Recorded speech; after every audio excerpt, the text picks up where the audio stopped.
நம்ம இன்றைக்கி பாவக்காய் தொக்கு பார்க்க போகிறோம். பாவக்காவை வெட்டி ஒரு அரை மணி நேரம் ஊற வச்சுக்கோங்க உப்பு போட்டு.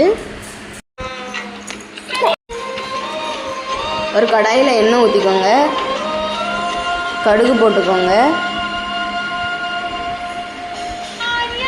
கடுகு நல்லா பொரிஞ்சதுக்கப்புறம் சீரகம் போட்டுக்கோங்க.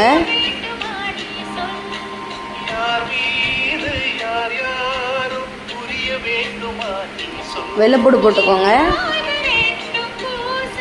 வெள்ளைப்பூடு போட்டு நல்லா வதக்கி விட்டுக்கோங்க. சின்ன வெங்காயம் போட்டுக்கோங்க. சின்ன வெங்காயம் போட்டு நல்லா வதக்கி விட்டுக்கோங்க.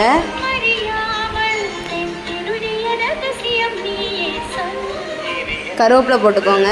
கருவேப்பிலை போட்டு நல்லா வதக்கிக்கோங்க.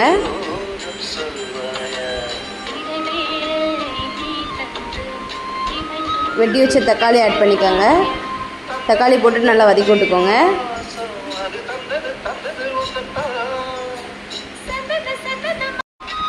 மஞ்சத்தூள் போட்டுக்கோங்க. மஞ்சத்தூள் போட்டு நல்லா வதக்கி விட்டுக்கோங்க.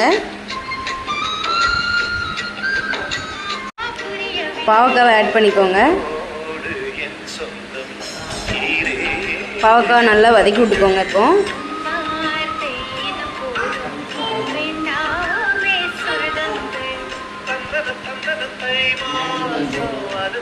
மூடி போட்டு ஒரு 5 நிமிஷம் வேக விட்டுக்கோங்க. அதுக்கப்புறம் நல்லா வதக்கிக்கோங்க.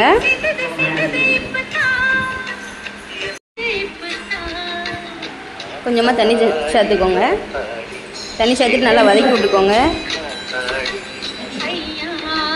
ஒரு 5 நிமிஷம் மூடி போட்டு வேக விட்டுக்கோங்க. குழம்பு மிளகாய் தூள் ஆட் பண்ணிக்கோங்க. மல்லித்தூள் போட்டுக்கோங்க. மிளகாத்தூள் போட்டுக்கோங்க.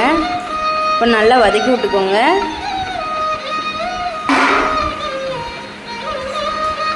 இப்போ புளி கரைச்சி வச்சுருந்த புளியை ஊற்றிக்கோங்க. நல்லா வதக்கி விட்டுக்கோங்க. நல்லா வதங்கட்டும். ஒரு 5 நிமிஷம் மூடியை போட்டு வேக விட்டுருங்க. இப்போ பாவக்காய் நல்லா வெந்துட்டு